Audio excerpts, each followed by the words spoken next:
When Representative Madeleine Dean launched her ruthless public insult, she quickly discovered that Attorney General Pam Bondi was not a woman. To be Cross Bondi's explosive comeback ignited a fierce battle packed with biting truths, shocking turns, and a level of intensity that flipped the political world on its head. This was no ordinary hearing. It was a war of wills that kept every observer perched on the edge of their seat from the very start. Bondi stood outside the towering double doors of the Capitol hearing room, her back straight, her face an unreadable mass. The marble floor seemed to hum beneath her feet, alive with attention. Swirling to the corridor, aides rushed past, whispering nervously. Reporters clutched tablets that flashed ominous headlines. Bondi faces a gauntlet showdown with Dean imminent. Her closest aide, Laura, stood by, gripping a slim folder so tightly her knuckles turned white. She whispered that new report suggested Dean was preparing to go after Bondi hard. Personally, Bondi took the folder, barely glancing at the contents. She didn't need written words to sense what crackled in the air. This was personal. It was war. A cluster of reporters waited just ahead. One dared to call out, asking if Bondi was ready for Dean's aggressive questions. Another question if she feared for her reputation after her last bruising confirmation.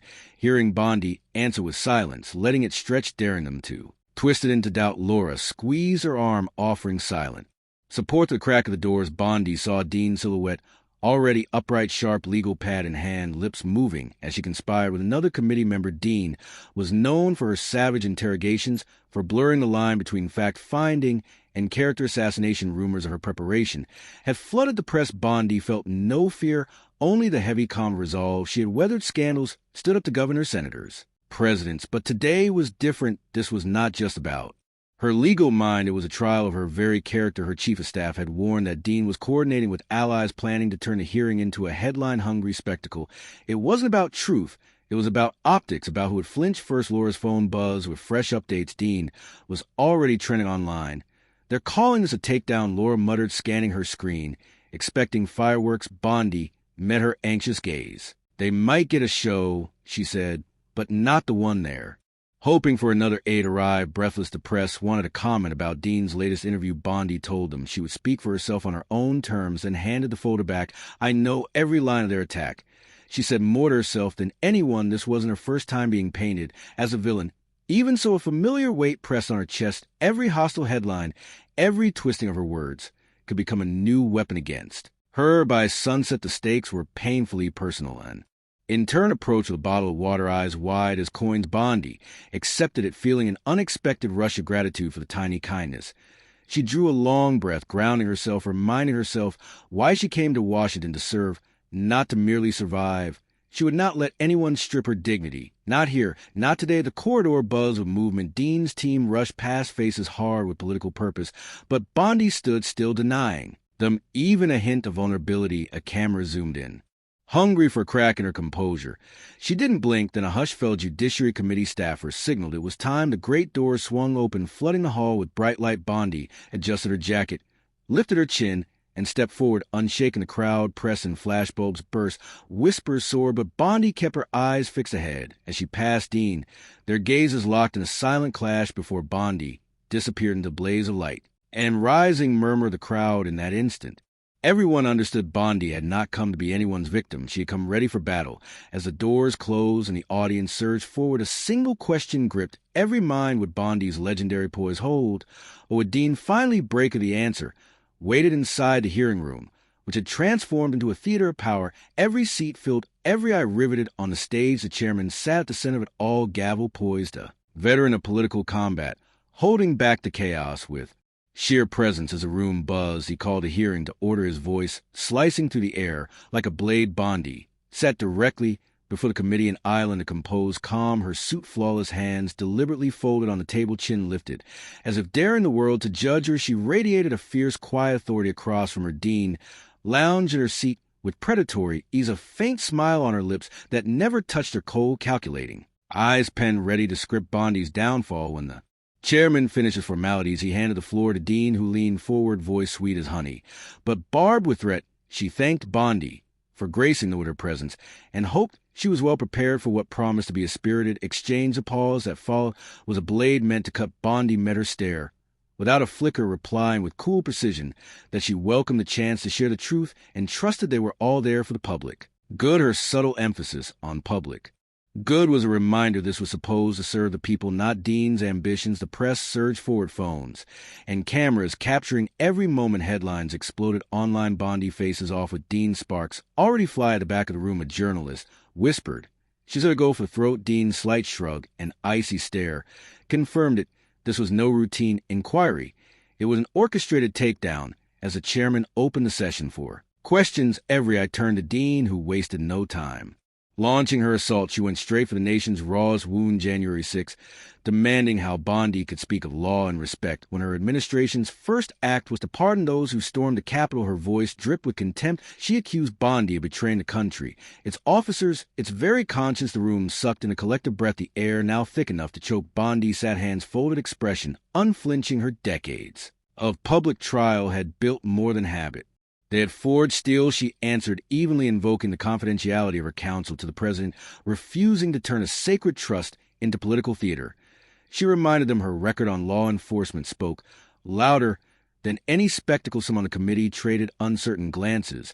Was a restraint principled or evasive? Dean pressed harder, her voice rising, accusing Bondi of hiding behind privilege as officers lay dead. The chairman rapped his gavel, but Dean plowed. "I'll let the record show," she thundered, that the Attorney General refused to say whether she defended the Capitol or simply her own power. Bondi's jaw tightened, but her voice stayed level. She spoke of a career built on justice, on protecting those who serve with the obligation to choose discretion over performance. Her eyes swept the room, unwavering. As reporters raced to spin her words into triumph or scandal, Dean leaned back with a cold smile. Her next volley, already loading the hearing, had only begun. Yet every soul in that chamber felt the ground trembling beneath them.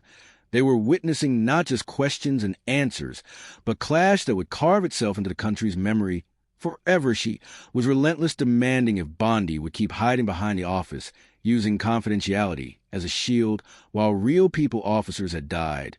And if she had anything at all to say to their families, her words landed like a gauntlet thrown across the marble floor of the hearing room. The silence that followed was broken only by the furious clicking of camera shutters. Bondi drew a slow breath, her reply softer, but sharper than any shout. "Congresswoman, I mourn every life lost that day, but I will not for the sake of spectacle betray the sanctity of my office or reduce tragedy to political theater. You may question my motives, but you will not question my dedication to justice." A ripple of whispers swept through the packed chamber, some filled with quiet admiration, others with doubt. One reporter whispered, "She's unbreakable," while a colleague frowned, wondering if Bondi's composure was true courage or simply cold calculation. Dean's jaw clenched, irritation flaring in her eyes as she leaned back, recalibrating her next strike. The chairman's voice trembled with urgency. "Let us proceed in an orderly fashion." But the room knew order had already shattered. Every eye swung between Bondi and Dean, hungry for the next escalation. Would Dean pull back or push even harder, determined to extract the confession she craved? For Bondi, the calculation was clear: never show weakness, never let her opponent control the ground. She returned Dean's glare, unwavering, signaling with every breath that she would not be broken, not today, though inside she felt a familiar tightening in her chest, a sense that this battle was far from over. Dean's frustration grew, but her resolve remained hard. She flipped through her notes, and the cameras zoomed closer, sensing blood. She was not finished if Bondi refused to reveal her counsel to the president. Dean would try to force it another way with the nation. Watching, Dean leaned in, her voice slicing the hush like a blade. "Attorney General Bondi, let us be clear. We are not here for evasions or platitudes. The American people deserve the truth. Did you or did you not advise the president to pardon those responsible for January 6th? Did you ever urge restraint, or did you add your voice to his?" Bondi's hands rested perfectly still, fingers laced, jaw set, eyes steady. She answered, "Congresswoman Dean, as I have already said, and as required by my ethical obligations and decades of precedent, I cannot and will not disclose the private counsel I give the president. That confidentiality is not just tradition. It is essential to preserve the independence of the Department of Justice." Her words were calm, but the edge sharper than ever. Dean's eyes narrowed. "Are you refusing to answer direct question before this committee? Because to every American watching, that sounds like a refusal to stand up for justice." She tapped her pen against the table, a staccato that seemed to echo off every marble pillar. "Let the record show, Attorney General, that you continue to hide behind a veil of privilege, while the rest of us live with the consequences of your decisions." Bondi felt the pressure winding tighter around her ribs, but her face betrayed nothing. "Congresswoman, I answer to the law and the Constitution. I will not tear down the principles that protect both presidents and citizens simply to feed a political spectacle. Her voice grew colder. Each word a scalpel. Dean was undeterred, her voice rising with raw impatience. With all due respect, Attorney General, those are just words. The American people are not interested in your procedural excuses. They want to know in the room where it happened. Did you speak up for the rule of law, or did you stay silent? Bondi's reply was ironclad. I will not violate executive confidentiality, not for you or anyone else. If this committee wishes to criminalize fidelity to the law, then it must decide how much of our democracy it is willing to destroy. For a headline, murmurs broke across the committee, lawmakers shifting in their seats, reporters scribbling with greedy urgency. Dean pressed harder voice, cutting. Attorney General, we are not interested in your lectures. I am asking you as an officer of the law, did you ever once tell the president this is wrong, or did you simply follow orders? Bondi's mouth was a thin, determined line. Congresswoman, your anger is clear, your insinuations even clearer. I will not apologize for following the law, even if it cost me your approval or anyone's approval in this room. Her fingers tightened just slightly, the only outward sign of the strain. Dean pounced. Let the record show the Attorney General refuses to answer on grounds of self-preservation, not principle. Her tone dripped with contempt, eyes flashing a silent promise. This was far from over. Then a senior member of the committee spoke up, his voice cutting through the tension, reminding everyone that they were here to seek facts, not to stage a public execution of character. That drew nods from some who looked eager for blood. Only minutes before even a few who opposed Bondi seemed unsettled by how far the interrogation had gone. The chairman tapped his gavel, trying to steady the proceedings, but no one believed the temperature had cooled. If anything, the flames burned hotter. Bondi inhaled deeply, her eyes never leaving Dean. This was more than legal theater. Now it was a test of her very character, her resolve to endure public scorn without bending. Dean's eyes glittered. She was not finished. If she could not breach Bondi's legal wall, she would try to smash her reputation.